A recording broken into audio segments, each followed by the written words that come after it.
என்ன அங்கவி, இன்னைக்கு சாப்பாடு பீஸாவா? அத விடு, கேட்டியாடி கதைய? நம்ம 3வது தெருவுல டோரா இருக்காளே, டோரா, அவளை 2 நாளா காணுமாண்டி. அதுவா? அது அம்மாக்கு மருந்து வாங்குறதுக்காக வெளிநாடு வரைக்கும் போயிருக்குதாண்டி. நம்ம பிள்ளைகளும் இருக்க, ஒரு பால் பேக்கெட் வாங்கி கேட்டா கூட வாங்கி தராது. சரிடி, எனக்கு வேலை இருக்கு, நான் வாரேன். ஆமா, எங்க எனக்கு பீஸா தர வேண்டி வந்துருமோன்னு அவசர அவசரமா ஓடுறா. உன்னை பத்தி எனக்கு தெரியாதா?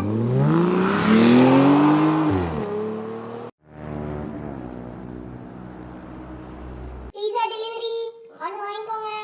என்னப்பா நீ, நான் ஆர்டர் போட்டு 1 மணி நேரம் ஆகுது, இவ்வளவு லேட்டா கொண்டு வந்திருக்கே? உங்க அட்ரஸ் கண்டுபிடிக்க கொஞ்சம் கஷ்டமாயிட்டு, அதனாலதான்.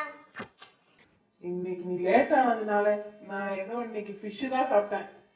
சரி கொடு, அப்புறம் சாப்பிட்டு தரேன். கடல் குதிரை வெளியே வாங்க, உங்களுக்கு பீஸா ஆர்டர் வந்திருக்குது. ஆஹா, ஓ, பார்க்கவே ரொம்ப டெம்ப்டிங்கா இருக்கே.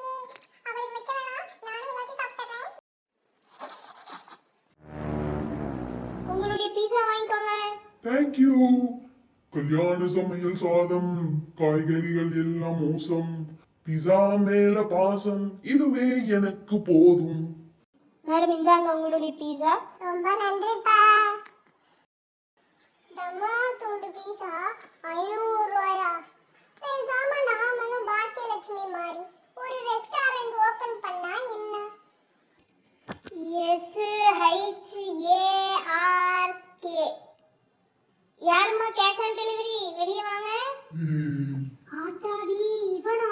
இவன் பீஸான்னு என்னையவே வாய்க்குள்ள போட்டு மென்றானே. இருங்க, பணம் எடுத்துட்டு வரேன். எப்படியாவது தப்பிச்சிருடா கைப்புள்ள.